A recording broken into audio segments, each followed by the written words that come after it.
Sir Hollywood ಅಲ್ಲಿ hero heroines ಅಥವಾ ತಂತ್ರಜ್ಞಾನಿಗಳು ಏನಿದ್ದಾರೆ ಎಲ್ಲರೂ ಕೂಡ ಈ ಒಂದು ಸಿನಿಮಾ ಬ್ಯಾನ್ ಆಗ್ಬೇಕು ಅಂತ ಒಂದಷ್ಟು ದಿನ ಸ್ಟ್ರೈಕ್ ಅನ್ನ ಮಾಡಿದ್ರು. ಸೊ ಅದ್ರ ಬಗ್ಗೆ ನೀವೇನ್ ಹೇಳ್ತೀರಾ ಸರ್? ಈಗ ನಿಲ್ಬೇಕಾ ಅಥವಾ ಹೇಗೆ ಸರ್ ಮುಂದೆ ಚಾಲ್ತಿ ಹೇಗಿರುತ್ತೆ ಅಂತ? ತಂತ್ರಜ್ಞಾನ ಅರಿಯದಿರೋದು, ಅದನ್ನ ಯಾರು ತಡೆಯಕ್ಕಾಗಲ್ಲ. ಈಗ ಈಗಿನ ಏನು ನಟರಿದ್ದಾರೆ ಅವರು ಪ್ರಾರಂಭದಲ್ಲಿ ಬಂದಲ್ಲಿ ಅವರು ಎದುರಿಸಿರ್ತಾರೆ ಸಮಸ್ಯೆಗಳನ್ನೆಲ್ಲ. ಹೊಸ ಹೊಸ ಕಲಾವಿದರು ಬರ್ತಾರೆ, ಹೊಸ ಟೆಕ್ನಾಲಜಿ, ಹೊಸ ಕ್ಯಾಮ್ರಾ, ಲೈಟಿಂಗ್ಸ್ ಎಲ್ಲ ಎಷ್ಟಿದೆ. ಇದು ಅಷ್ಟೇ ತಂತ್ರಜ್ಞಾನ ಅರಿಯ ನೀರು, ಇದನ್ನ ಯಾರು ತಡೆಯಕ್ಕಾಗಲ್ಲ. ನಮಸ್ತೆ, ಡಿಜಿಟಲ್ ಕುಟುಂಬಕ್ಕೆ ಸ್ವಾಗತ. ಮತ್ತೊಮ್ಮೆ ಒಂದು ವಿಭಿನ್ನ ವಿಡಿಯೋ ಜೊತೆ ನಿಮ್ಮ ಮುಂದೆ ಬಂದಿದ್ದೇನೆ. ಒಬ್ರು ಪುರೋಹಿತರು ಸಿನಿಮಾ ಒಲವು ಹೇಗ್ ಬಂತು ಅಂತ ಗೊತ್ತಿಲ್ಲ. ಸೊ ಸಿನಿಮಾಯಿಂದ ಮುಖಾಂತರ ಅದನ್ನ ಹೀಗೂ ಬಳಕೆ ಮಾಡಬಹುದು ಅಂತ ಈ ಪ್ರೊಡ್ಯೂಸರ್ ಕಡೆಯಿಂದ ನಮ್ಗೆ ಗೊತ್ತಾಗಿದ್ದು. ಸೊ ಲವ್ ಯು ಅನ್ನೋ ಒಂದು ಸಿನಿಮಾಗೆ ಇವರು ನಿರ್ಮಾಪಕರು, ಇವರ ಜೊತೆ ಒಂದಷ್ಟು ಮಾತುಕತೆ ಇದೆ. ಬನ್ನಿ, ಹಾಗೆ ನನ್ನ ಚಾನಲ್ನ ಹೀಗೆ ನೋಡ್ತಾ ಸಪೋರ್ಟ್ ಮಾಡ್ತಾ ಇರಿ. ಮೊದಲಿಗೆ ಅವ್ರನ್ನ ವೆಲ್ಕಮ್ ಮಾಡ್ಬೇಡ. ಸರ್ ನಮಸ್ತೆ, ನಮ್ಮ ಚಾನಲ್ಗೆ ಸ್ವಾಗತ. ಸರ್, ಮೊದಲಿಗೆ ನೀವು ಪುರೋಹಿತ್ ಅಂತ ನಮ್ಗೆ ಗೊತ್ತಾಗಿದ್ದು. ಸೊ ಇದ್ರ ಜೊತೆ ನಿಮ್ಮ ಸಿನಿಮಾ ಒಲವು ಹೇಗೆ ಬಂತು ಅಂತ? ಸಿನಿಮಾ ಬರುವುದು ನಮ್ಮ ದೊಡ್ಡಪ್ಪರೊಬ್ರು ಇದ್ರು, ರಮಾಚಾರ್ ಅಂತ. ಅವರು ತುಂಬಾ ಹಳೆ ಸಿನಿಮಾ ತಪ್ಪಿದ ತಾಳ, ಗಂಡಂದ್ರೆ ಗಂಡು, ಮತ್ತೆ ತಬ್ಬಲಿನ ಮಗನೇ, ಅದಕ್ಕೆಲ್ಲ ಪ್ರೊಡ್ಯೂಸ್ ಮಾಡಿದ್ರು. ಅವರಿಂದ ಒಲವು ಇತ್ತು. ಅದು ನಾವು ಇಷ್ಟಪಟ್ಟು ಒಂದು ಸಿನಿಮಾ ಮಾಡಬೇಕು, ಇದಲ್ಲಿ ಬರಬೇಕು ಅಂತ ನಾವು ಇಷ್ಟಪಟ್ಟು ಬಂದಿದ್ದು. ಸರ್, ಏನ್ ತಲೆಯಲ್ಲಿ ಇಟ್ಕೊಂಡಿದ್ರಿ ಇಂಡಸ್ಟ್ರಿಗೆ ಬರುವಾಗ? ಇಲ್ಲ, ಸಿನಿಮಾ ನಿರ್ಮಾಣ, ವಿತರಣೆ, ಸಿನಿಮಾ ರಂಗದ ಬಗ್ಗೆ ಒಂದು ಮಾಡಬೇಕು ಅಂತ ಬಂದಿದ್ದು. ಸರ್, ಈಗ ಸಿನಿಮಾ ಮಾಡಿದ್ರಿ, 1 ವರ್ಷ ಆಯ್ತು ಲವ್ ಯು ಸಿನಿಮಾ ಬಂದು. ಆ ಸಿನಿಮಾ ಎಕ್ಸ್ಪೀರಿಯನ್ಸ್ ಹೇಗಿತ್ತು? ಸಿನಿಮಾ ಇಟ್ಕೊಂಡು ಒಂದು ಸಿನಿಮಾನು ಮಾಡಬಹುದು ಅಂತ ನಿಮ್ ತಲೆ ಹೇಗ್ ಬಂದಿದ್ದು? ಆಗ ನಿಮ್ ಜೊತೆಗಾರ ಹೇಗಿತ್ತು ಅಂತ? ನಮ್ದು ಇದು ಮೂರನೇ ಸಿನಿಮಾ. ನಮ್ದು 2 ರೆಗ್ಯುಲರ್ ಸಿನಿಮಾ ಮಾಡಿದ. ಗರುಡಾಕ್ಷ ಒಂದು, ಕಂಟೈನರ್ ಅಂತ ಒಂದು.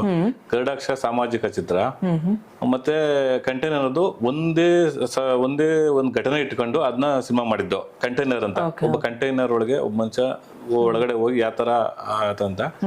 ಆಮೇಲೆ ಒಂದು ರೆಗ್ಯುಲರ್ ಸಿನಿಮಾ ಮತ್ತೆ ಕಂಟೈನರ್ ಒಂದೇ ಘಟನೆ.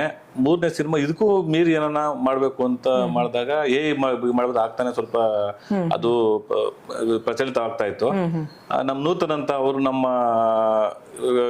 ಇಂಜಿನಿಯರ್ ಸಿಕ್ಕಿದ್ರು. ಅವ್ರು ಮತ್ತೆ ನಾವು ಪರಿಚಯ ಮಾಡ್ಕೊಂಡು ಡಿಸ್ಕಸ್ ಮಾಡಿ ಮಾಡೋಣ ಅಂತ. ಅವರು ಕಂಟೈನರ್ಗೆ ಅವರೇ ಕತೆ, ಚಿತ್ರಕಥೆ, ನಿರ್ದೇಶನ ಅವರೇ ಮಾಡಿದ್ದು. ನಾವು ನಿರ್ಮಾಪಕ ಆಗಿದ್ದೆ. ಸಿನಿಮಾಗೆ ನಾನು ನಿರ್ದೇಶಕ, ನಿರ್ಮಾಪಕ, ಮತ್ತೆ ಅವರು ತಂತ್ರಜ್ಞರು ಇಬ್ಬರೇ 6 ತಿಂಗಳಲ್ಲಿ ಕೇವಲ 10 ಲಕ್ಷ ಬಂಡವಾಳದಲ್ಲಿ ಮುಗಿಸಿ ಸೆನ್ಸಾರ್ ಮಾಡಿಸಿ ಪ್ರದರ್ಶನ ಮಾಡಿಸ್ತಾರೆ, ರಿಲೀಸ್ ಮಾಡೋದು. ಸರ್, ಸಿನಿಮಾ ಅಂತ ಅಂದ್ರೆ ಆ ಒಂದು ಸಿನಿಮಾ ದಲ್ಲಿ ನಾವು ಸಿನಿಮಾ ಮಾಡ್ತೀವಿ ಅಂತ ಅನ್ಕೊಂಡಿರ್ತೀವಿ. ಆದ್ರೆ ಇದೇ ರೀತಿ ಬರುತ್ತೆ, ಹೀಗೆ ಬರುತ್ತೆ ಅನ್ನೋದು ನಿಮ್ ತಲೆ ಹೇಗಿತ್ತು? ಅಥವಾ ಇದಕ್ಕೆ ಎಷ್ಟು ಹೋಮ್ ವರ್ಕ್ ಮಾಡಿದ್ರಿ ಅಂತ? 6 ತಿಂಗಳು ರಿಸರ್ಚ್ ಮಾಡಿದ್ದು. ಅಂದ್ರೆ ಇದು ಸಾಮಾನ್ಯ ಜನಕ್ಕೆ ಅದು ರೀಚ್ ಆಗಲ್ಲ ಅಂತ ನಮ್ಗೆ ಗೊತ್ತಿತ್ತು. ಒಂದು ಪ್ರಯೋಗ ಮಾಡ್ಬೇಕು ಅಂತ ಮಾಡಿದ್ದು. ಅದು ನಮ್ಮ ಪ್ರದರ್ಶನ ಮಾಡಿದಾಗೆಲ್ಲ ಸ್ವಲ್ಪ ನಿಮ್ಮ ಮೀಡಿಯಂ ಅವರು ಮತ್ತೆ ನುರಿತ ತಜ್ಞರಿಂದ ಒಂದು ಪ್ರದರ್ಶನ ಕೊಡ್ಬೇಕಾಯ್ತು. ನಾವು ಅದ್ ಮಾಡ್ಲಿಲ್ಲ. ನಮ್ಮ ಮನ್ಸಲ್ಲಿ ನಾವು ಸಿನಿಮಾ ಮೊಟ್ಟ ಮೊದಲ ಪ್ರಪಂಚದಲ್ಲೇ ಮಾಡಿದ್ದು ಅಂತ ನಮ್ಗಿತ್ತು.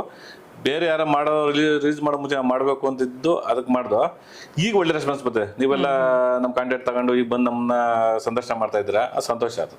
ಓಕೆ ಸರ್, ಸಿನಿಮಾ ಬಂದಾಗ ನೀವು ಮಾಡಬೇಕು ಅನ್ಕೊಂಡಾಗ ಒಂದಷ್ಟು ನಿಮ್ಮ ಸುತ್ತಮುತ್ತಲ ಜನ ಅಥವಾ ನಿಮ್ಮ ಹಿತೈಷಿಗಳು ಯಾರೇ ಸಿನಿಮಾ ರಸಿಕರಾಗಿರ್ಬೋದು, ಒಂದು ಸಿನಿಮಾ ಬಂದಾಗ ಒಂದು ನಿರೀಕ್ಷೆ ಇಟ್ಟಿರ್ತಾರೆ. ಈಗ ನೀವ್ ಹೇಳಿದ್ರಿ ನಾನೊಂದು ಎಕ್ಸ್ಪೆರಿಮೆಂಟ್ ತರ ಸಿನಿಮಾ ಮಾಡೋದು ಮುಗಿಸಿದ್ದು, ಬಟ್ ಅಷ್ಟು ಜನಕ್ಕೆ ಅದು ಗೊತ್ತಾಗ್ಲಿಲ್ಲ ಅಂತ. ಫಸ್ಟ್ ನಿರೀಕ್ಷೆನೇ ಈ ತರ ಆದಾಗ ಹೇಗೆ ಅಂತ, ಹೇಗೆ ಅದನ್ನ ಮುಂದಿನ ಸಿನಿಮಾಗೆ ಉಳಿಸ್ಕೋತೀರಾ ಅಂತ? ಅದು ಸಕ್ಸಸ್ ಆದವಲ್ಲ. ನಾವು ಸಿನಿಮಾ ಮಾಡ್ದೋ ಸೆನ್ಸಾರ್ ಸರ್ಟಿಫಿಕೇಟ್ ಅಂತಾನೆ ಮಾಡಿಸಿದ್ವಿ ನಾವು. ಇಬ್ಬರೇ ವ್ಯಕ್ತಿಗಳು ಎಲ್ಲಾ ರಂಗನೂ ಮಾಡಿದ್ದು. ತಂತ್ರಜ್ಞರು ಮತ್ತೆ 12 ಹಾಡಿದೆ, ಹಾಡು, ಮ್ಯೂಸಿಕ್, ಲಿರಿಕ್ಸು ಎಲ್ಲ ಪ್ರತಿಯೊಂದು ಮಾಡಿರೋದ್ರಿಂದ ಸಂತೋಷ. ನಾವು ಪ್ರಪಂಚ ಯಾರು ಮಾಡಿಲ್ಲ, ನಾವು ಮಾಡಿದ್ದೀವಿ ಅಂತ. ಆದ್ರೆ ನೀವು ಎಕ್ಸ್ಪೆರಿಮೆಂಟ್ ಅಂದ್ರಿ, ಅಂದ್ರೆ ಆ ಲೆವೆಲಿಗೆ ಸಿನಿಮಾ ಬರ್ಲಿಲ್ಲ ಅಂತಂದ್ರಿ. ಅದನ್ನ ನಿಮ್ಮಲ್ಲಿ ಮೊದಲನೇಗೆ ಒಂದು ನಿರೀಕ್ಷೆ ಇಟ್ಟಿರ್ತಾರಲ್ವಾ? ಇಲ್ಲ, ನಿರೀಕ್ಷೆ ಬೇರೆ ಬಂತು. ನ್ಯೂನತವೆ, ಲಿಪ್ ಸಿಂಕ್ ಎಲ್ಲ ನ್ಯೂನತವೆ. ಅದಕ್ಕೂ ನಮ್ಮ ನಿರೀಕ್ಷೆ ಮೂಡಿ ಬಂತು. ನಮ್ಗೆ ನಿರೀಕ್ಷೆ ಬಂತು. ಓಕೆ, ನೆಕ್ಸ್ಟ್ ಸಿನಿಮಾ ಯಾವ್ದು ಸರ್ ನಿಮ್ದು? ನೆಕ್ಸ್ಟ್ ಕೆಂಪೇಗೌಡ, ನಮ್ಮ ನೂತನ್ ಅವರು ಕೆಂಪೇಗೌಡ ಅವರು ಮಾಡ್ತಾ ಇದಾರೆ. ಕೆಳದೆ ಚೆನ್ನಮ್ಮ ಮಾಡ್ಬೇಕು ಅಂತಿದ್ದೀವಿ. ಮತ್ತೆ ಹಿಂಗೆ ಹಿಸ್ಟಾರಿಕ್ ಸಿನಿಮಾಗಳು ಮಾಡ್ಬೇಕು ಅಂತಿದ್ವಿ. ಓಕೆ, ನಮ್ಮ ಕನ್ನಡ ಸಿನಿಮಾ ರಂಗದ ಯಾರಾದ್ರೂ ಆರ್ಟಿಸ್ಟ್ ನ ಇಟ್ಕೊಂಡು ಅಂದ್ರೆ ಕಲಾವಿದರನ್ನ ಇಟ್ಕೊಂಡು ಮಾಡೋ ಪ್ಲಾನ್ ಇದೆಯಾ ಹೇಗೆ, ಅಥವಾ ಬರೀ ಏದಲ್ಲೇ ಬೇರೆ ಫೇಸ್ ಗಳನ್ನ ತೋರಿಸೋದಿದ್ಯಾ ಅಂತ? ಕಲಾವಿದ್ರು ಅವರು ಸ್ಟಿಲ್ ಫೋಟೋ ಕೊಡ್ಸಕ್ ನಾವು ಅದನ್ನ ಕನ್ವರ್ಟ್ ಮಾಡ್ಕೊಂತೀವಿ. ಅವ್ರು ಇಷ್ಟಪಟ್ಟು ಕೊಟ್ಟರೆ ಕೆಲವರು ನಾವು ಯಾರನ್ನೂ ಅಪ್ರೋಚ್ ಮಾಡಿಲ್ಲ. ಅವ್ರಾಗ ಅವರು ಇಲ್ಲ ನಮ್ಮ ಫೋಟೋ ಇಟ್ಕೊಂಡು ಮಾಡಿ ತೊಂದರೆ ಇಲ್ಲ ಅಂದ್ರೆ ರಾಮ್ ಗೋಪಾಲ್ ಒಬ್ಬರೇ ಪಾಸಿಟಿವ್ ಹೇಳಿದ್ ನಮಗೆ, ನಮ್ಮ ಫೋಟೋ ಇಟ್ಕೊಂಡು ಮಾಡಿ ಅಂತ ಹೇಳಿ. ತೆಲುಗು ನಮ್ಮ ಕನ್ನಡ ನಾವು ಯಾರನ್ನೂ ಕೇಳಿಲ್ಲ, ಅವರಿಂದ ಏನು ರೆಸ್ಪಾನ್ಸಿವ್ ನಮ್ಗೆ ಬಂದಿಲ್ಲ. Okay okay. ಈಗ ಕನ್ನಡ ಸಿನಿಮಾದಲ್ಲಿ ನಮ್ಮ ಶಂಕರಣ್ಣನ ಬಗ್ಗೆ ಒಂದಷ್ಟು ಟಾಕ್ ನಡೀತಾ ಇತ್ತು, ನೀವು ಸಿನಿಮಾ ಮಾಡ್ತೀರಾ ಶಂಕರಣ್ಣನ ಇಟ್ಕೊಂಡು ಅಂತ, ಅವ್ರ ಫೇಸ್ ಫೋಟೋ ಹಾಕ್ಬಿಟ್ಟು. ಸೊ ಅದೇನ್ ಎಲ್ಲಿಗೆ ಬಂತು ಸರ್, ಅಥವಾ ಮಾಡೋ ಪ್ಲಾನ್ ಇದೆಯಾ ಅಥವಾ ಏನಾದ್ರು ತಯಾರಿ ಇದೆಯಾ? ನಾವು ನೂತನವರು ಡಿಸ್ಕಸ್ ಮಾಡ್ದೋ, ಕೆಲವರಲ್ಲಿ ಹೇಳಿದ್ರು ಅವರು ಅರುಣ್ ಮೇಡಮ್ ಅವರು ಪರ್ಮಿಷನ್ ತಗೊಬೇಕು ಅಂದ್ರು. ಇನ್ ಕೆಲವರು ಏನ್ ಪರ್ಮಿಷನ್ ಬೇಡ, ಬಹಳ ಜನ ಮಾಡವ್ರೆ, ಅವ್ರ ಫೋಟೋ ಇಟ್ಕೊಂಡು ಮಾಡ್ಬೋದು ಅಂದ್ರು. ಅದು ಆ ಮಟ್ಟದಲ್ಲೇ ಇದೆ, ಇನ್ನ ಅದ್ರ ಬಗ್ಗೆ ನಾವು ಇನ್ನ ಮುಂದೆ ಚರ್ಚೆ ಮಾಡಿಲ್ಲ. ಓಕೆ ಸರ್, ಈಗ ಮುಂದಿನ ದಿನಮಾನಗಳಲ್ಲಿ ಸೆಲೆಬ್ರಿಟಿ ಯಾರು ಇರ್ಬೋದು ಅಂದ್ರೆ ರೆಗ್ಯುಲರ್ ಸಿನಿಮಾ ಮಾಡ್ತೀರಾ ಮತ್ತೆ ಸಿನಿಮಾ ಮಾಡ್ತೀವಿ? ಸೆಲೆಬ್ರಿಟಿ ಅವರು ಫೋಟೋ ಕೊಟ್ಟು ಪರ್ಮಿಷನ್ ಕೊಟ್ರೆ ಅವ್ರ ಫೋಟೋ ಇಟ್ಕೊಂಡು ನಾವು ಕನ್ವರ್ಟ್ ಮಾಡಿ. ಓಕೆ, ರೆಗ್ಯುಲರ್ ಸಿನಿಮಾಗೆ ಹೇಗೆ ಸರ್? ತುಂಬಾ ಖರ್ಚು ಬರ್ತದೆ. ಮತ್ತೆ ಈಗಿನ ಮಾರ್ಕೆಟ್ ಆಗಿ ಆ ರಿಟರ್ನ್ಸ್ ನೋಡಕ್ಕಾಗಲ್ಲ ನಾವು. ಯಾವುದೇ ರಂಗದಲ್ಲಿ ಆಡಿಯೋ ಆಗಿರ್ಬೋದು, ಸ್ಯಾಟಲೈಟ್ ಎಲ್ಲ ಬಿದ್ದೋಗದೆ. ಆ ನಿರೀಕ್ಷೆ ನೀವು ಯಾವುದೇ ಬಂಡವಾಳನ ರಿಟರ್ನ್ ನಿರೀಕ್ಷೆ ಮಾಡೋಕ್ಕಾಗಲ್ಲ. ಈಗ ಈ ವಿಡಿಯೋ ನೋಡ್ತಿರೋರ್ಗೆ, ನಾನು ಸಿನಿಮಾ ಮುಂದೆ ಮಾಡಕ್ ಬರ್ತೀನಿ ಅನ್ನೋರ್ಗೆ ನಿಮ್ಮ ಕಿವಿಮತ್ ಏನಿರ್ಬೋದು? ರೆಗ್ಯುಲರ್ ಸಿನಿಮಾ ಮಾಡಬೇಕು ಅಂತೀರಾ ಅಥವಾ ಸಿನಿಮಾ ಮಾಡ್ಬೇಕು ಅಂತೀರಾ? ಅವ್ರ ಅಭಿರುಚಿ. ರೆಗ್ಯುಲರ್ ಸಿನಿಮಾ ಮಾಡಿದ್ರೆ ಅವ್ರಿಗೇನು ಬಂಡವಾಳ ಹೂಡ್ತಾರೆ ಅದು ವಾಪಸ್ ಬತ್ ನಿರೀಕ್ಷೆ ಮಾಡಬಾರ್ದು. ಅವ್ರಿಗೆ ಪ್ಯಾಷನ್ ಇದ್ರೆ ಮಾಡ್ಲಿ, ಏನ್ ತೊಂದರೆ ಇಲ್ಲ. ಇಲ್ಲಾಂದ್ರೆ ಮಾಡ್ಲಿ. ಓಕೆ ಸರ್, ಒಂದಷ್ಟು ಜನ ಸಿನಿಮಾ ಇಂಡಸ್ಟ್ರಿಲಿ ನೀವು ನೋಡ್ತಾ ಇದ್ದೀರಾ, ಸಿನಿಮಾಗಳ ಮೇಲೆ ಡಿಪೆಂಡ್ ಅಂದ್ರೆ ಒಂದಷ್ಟು ಕುಟುಂಬಗಳು ಬಾಳ್ತಿರೋದೇ ಸಿನಿಮಾಗಳಿಂದ. ಒಂದು ಏನೋ ತಂತ್ರಜ್ಞಾನ ಅಥವಾ ಟೆಕ್ನಿಷಿಯನ್ಸ್ ಏನು ವರ್ಕ್ ಇರುತ್ತಲ್ಲ ಅದರಿಂದ ಇರುತ್ತೆ ನಡೀತಾ ಇರೋದು. ಇವಾಗ ಸಿನಿಮಾ ಬಂದಾಗ ಈ ಟೆಕ್ನಿಷಿಯನ್ಸ್ ವರ್ಕ್ ನಿಂತೋಗೋ ಸಂದರ್ಭ ಬಂತು, ಅವಾಗ ಹೇಗಿರುತ್ತೆ ಸಿಚುವೇಶನ್ ಅಂತ? ಕಷ್ಟ. ಅಂದ್ರೆ ನನ್ನ ಪ್ರಕಾರ ಈಗಿನ ತಂತ್ರಜ್ಞಾನ ಪೂರ್ಣ ಪ್ರಮಾಣದ ಚಿತ್ರರಂಗನೇ ಅಳವಡಿಸ್ಕೊಂಡೆ ಬೇರೆ ಉಪಕಸಬುಗಳು ಕಲ್ತ್ಕೊಂಡು ಮುಂದೆ ಹೇಳ್ತಾ ಇರೋದ್ರಿಂದ ಮುಂದೆ ಆತರ ಆಗ್ಬೋದು ಅಂತ ಬೇರೆ ಸ್ಕಿಲ್ ನ ಬೆಳೆಸ್ಕೊಳ್ಳೋದು ಒಳ್ಳೇದು ಅಂತದೆ. ಈಗಿನ ಟೆಕ್ನಾಲಜಿ ನೋಡಿದ್ರೆ ಇನ್ನು ಮುಂದೆ ತುಂಬಾ ಡೆವಲಪ್ಮೆಂಟ್ ಬರ್ತದೆ. ಅದರಿಂದ ಈ ಚಿತ್ರರಂಗ ಏನ್ ತೊಡಸ್ಕೊಂಡವ್ರೆ ತಂತ್ರಜ್ಞರು, ಕಲಾವಿದ್ರು, ಕಲಾವಿದ್ರಿಗೇನಾದ್ರು ಶೋ ಇರ್ತದೆ ಮಾಡಿದಾಗ ಟಿವಿ ಶೋ ಅನ್ನು ಮಾಡ್ಕೊಬಹುದು. ಏನ್ ತಂತ್ರಜ್ಞ ಇದಾರೆ ಅವರು ಕೂಡ ಬೇರೆ ಸ್ಕಿಲ್ ಮತ್ತೆ ಇದ್ರಲ್ಲಿ ಏನೆಲ್ಲ ಕಲ್ತು ಅವರು ಮಾಡೋದು ಒಳ್ಳೇದು ಅನಿಸ್ತದೆ, ನನ್ನ ಅಭಿಪ್ರಾಯ, ಸ್ವಂತ ಅಭಿಪ್ರಾಯ. ಅಂದ್ರೆ ಈಗ ಏನೋ ಪ್ರೆಸೆಂಟ್ ನಾವು ಅವ್ರ ಉಪಸ್ಥಿತಿಯಲ್ಲಿ ಕೆಲಸ ಆಗ್ತಾ ಇತ್ತು. ಈಗ ನೀವು ಕೂತಲೇ ಸಿನಿಮಾ ಮಾಡೋದು ಹೇಗೆ ಅನ್ನೋದು ಕಲ್ತ್ಬಿಟ್ಟು ಆ ರೀತಿ ಮಾಡಿ ಕೆಲಸ ಅಂತ ಹೇಳ್ತಿದ್ದೀರಾ? ಕಲ್ತು ಮಾಡ್ಬೋದು, ಅವ್ರ ಸ್ಕಿಲ್ ಬೆಳೆಸ್ಕೊಬಹುದು, ಬೇರೆ ಏನೋ ಮಾಡ್ಬೋದು. ಈಗ ಮೊಬೈಲ್ ಅಲ್ಲಿ ಮುಂಚೆ ಮೊಬೈಲ್ ಹೆಂಗಿತ್ತು, ಈಗ ಹೆಂಗದೆ, ಸ್ಕಿಲ್ ಕಲ್ತ್ಕೊಬೇಕು.